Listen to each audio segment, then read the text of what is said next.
Dieu était le Dieu de l'univers. Partout. Et vous le Fils de Dieu, vous avez cette terre sous votre propre autorité. Vous pouvez prononcer la parole. Vous pouvez donner des noms. Vous pouvez créer et déclarer. Et vous pouvez arrêter la nature. Adam pouvait faire tout ce qu'il voulait. Voyez-vous, et quand il a écouté les raisonnements de Satan, il a perdu tout ce qu'il avait. Alléluia. Amen. Il pouvait dire à l'arbre qui est ici, déracine-toi, sois planté là-bas. Et cela a été fait. Il pouvait dire à la montagne, oh toi d'ici, la montagne se déplace. Parce qu'il descendait de Dieu. Il tenait l'autorité suprême et complète en tant qu'un Dieu mineur. Le Dieu, notre Père était au ciel. Lui était son fils Dieu sur la terre. Alléluia. Amen. Tout pouvoir m'a été donné. Et c'est à vous de l'utiliser. Est-ce que vous croyez à cela? Si vous avez le pouvoir, si vous croyez, vous pouvez changer les situations. Est-ce que quelqu'un peut dire moi, je peux vous donner mon exemple. Je ne peux pas terminer à prêcher sans vous dire quoi sur moi. Moi, j'étais venu ici à Bibo en 2020. Et m'avait volé tout ce que j'avais comme la paix. Je dormais au salon de mon petit frère. On faisait des prières au salon de Maman Tabita.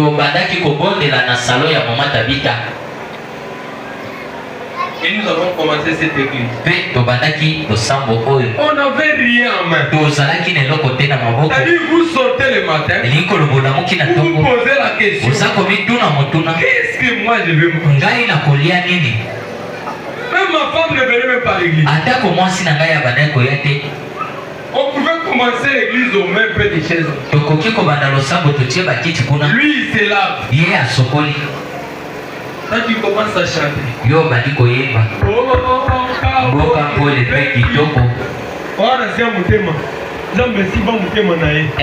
les lois à l'église. Quand il y a l'église, plus bas dans la commune à 4 bandes. Parce que quand vous prêchez que personne ne vient, vous n'aurez même pas l'onction. Mais quand vous voyez quelqu'un, il vient, il s'assoit. Même si vous étiez découragé, mais ça vous fortifie. Est-ce que c'est la vérité? Mais moi, j'avais confiance en Dieu.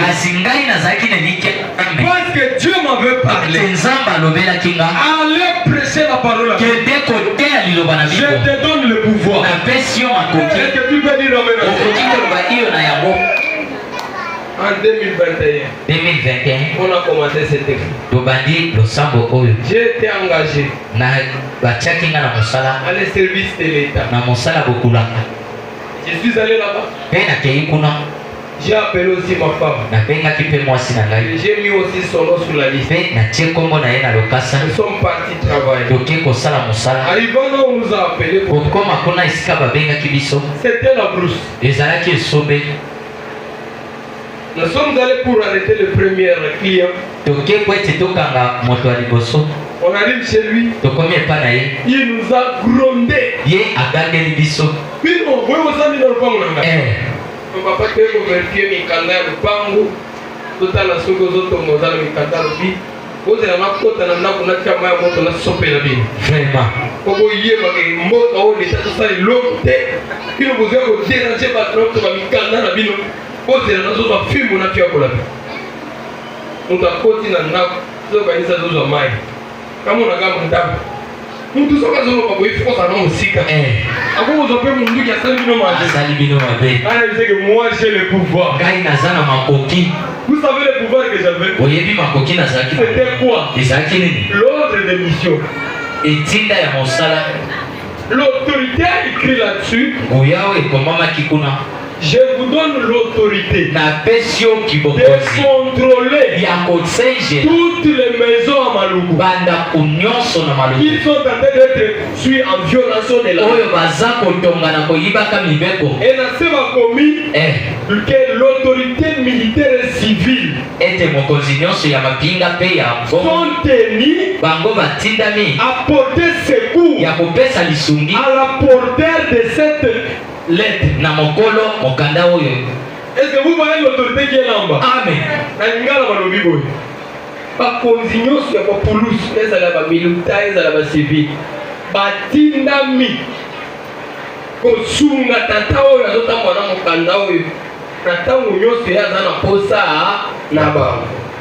Je savais que ce mouton a bimé à Jima et à Sopengai. Tant on a besoin de la police, amen.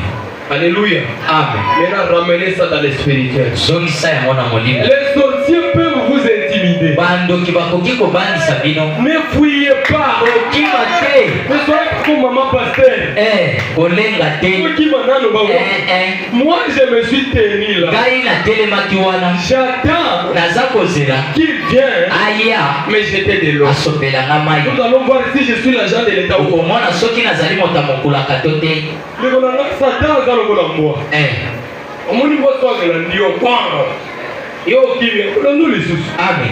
Mais si vous avez tout droit, vous avez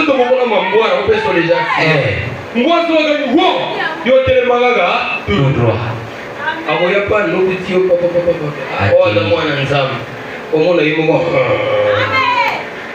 Mais si vous et comme ça avec les diables. La personne est sortie. Il y a côté qui n'a pas de mon conduit bisangai. Comment dans l'état vous soyez à l'écoute. Tant que vous avez demandé de mission de démission, mais papa tant que mon candidat au palais, pas qu'on soit ici. Ah chef l'imbisangai. Tanga. Quand il va tout ça, kabaga basa batalukuta. Tanga. Mais yo pena na mwili uzaya solo. Ah. Marie-Jeanne, il y a un qui me souçoit. Oh, c'est mon conduit solo. Moutaï, je l'ai envoyé. Avant pour la guide. Abidon ne vous dérangez pas, je ne m'assois pas. Les gens ne sont pas perdre l'autorité pouvoir à cause de l'okoso. Amen. Et dans le place, nous saurons que les gens na mukili oyo eza na mukili ya leta eza ya nzambe yoza na no oyoza li reconnaître na no ngala za mwana na nzambe. Amen. Pe toi na to sayo abi non je m'assois pas na kovanda te wana lobono azaki na demo tokola balunga simbia na timu mususu na koto na fungoli ya mkupe zole na kro wana ngana allo général ozela na zo solo la soki asiza solo libente otinela kama pinga. Hey. Non papa, kobenga bangote. Ngana za mkongo. Ani ngaba makambo kobenga na benga na te. Vraiment. Tangu ngana tonga yawa bino muzala ina no te. Lokola yo ye. C'est mibeko ebandi. To sala nini? L'état, c'est l'état. Amen. Ça c'est la réalité. Vraiment. Il y a des sangs à calculer quand il faut payer ça. Combien? Avec une machine, papa, il faut payer ça à $1000. Donc vous allez voir. Na yuki mungu wana munokono. Wewe bato bazana na makambo leta bandi mande wala nambo. Abi boso koza na ngote. Akokanga o misala. Papa zelana. Nakozala na mabongo mo batindele kipande kona mezanga $50. Na pesa wana mama timbi kuna muzika. Namu na gabu katele magi abadigo ya. Kandi yoze na kuna. O wana ngabite Aisha. Kuna mama mwasi na mobile zate. Kandi wana ba Aisha na ngawa takubanga banga na tia banga kuna. Sema Aisha zela ngakuna. Azala $50 papa pour que zangai. Zwana no yoke. Comme ça ta ko ya lobi. Le pango ezanga. Nzo ya ba no ngabenga na biso ngolo pango zana miki. Tango atikana mukanda wana kangi photo atindeli mupapoto. Tapoto. Bato ni taso ba ko mwena lupango ko mi mabe. Pe sanga numero na solo lana. papa na koma ya tana ndako te na nzira na papa téléphone sonné papa wana jone le temps que ça nous prend bien là dans la photo nous avons combien de minutes nous avons un problème ya réseau tika na koma na ndako na kobeka komi na ndako na soli na bilzonga lobi bon moi les $1000 na kokate mais na koma na ba $800 ndeko na ngaso nzamba décider aux na pouvoir ya kongisa yo atala ka droite amen même na kati ya zamba amen nzamba na ba banque gérée par les poissons amen ba nyonso batanga na ngona mukanda tant que premier jour deuxième jour troisième jour bien puis baninga bakenda ka centre ville biso batini biso na zamba awe ndoko ezati chapo esika ndoko ezati mwana zamba bo miselo amen ndoko to compter la vie ya moto eza mulimo yo za na kati amen lukana no pouvoir ya nzambe amen reste ya mukile kona nayo amen to za na pouvoir ya nzambe te nyoso do sale kusimba te akira wepa chef bongo ya boda juri yo sali kizide parce que bato mukili bandi ma facile makisi bandi makanzambe te amen place chef nanga banga lobikeno atobra na mbuza na nzambe et depuis lors voda sasa bande kumusala na tangela ka mote na yebi ya mote kaka $800 pesi mokonzi nanga kizunguzungu lobia patia lelo na nomeo chef d'antenne pasteur yondo komi mokonzi ya bato nyonso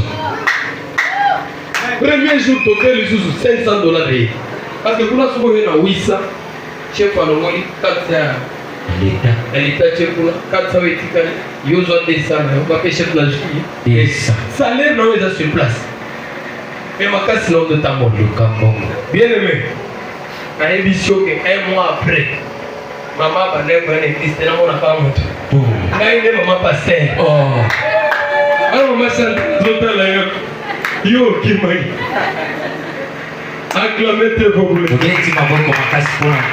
Jésus vous a donné le pouvoir. Mais si vous restez tel que vous êtes, est-ce que vous ne croyez pas que le Seigneur vous bénit?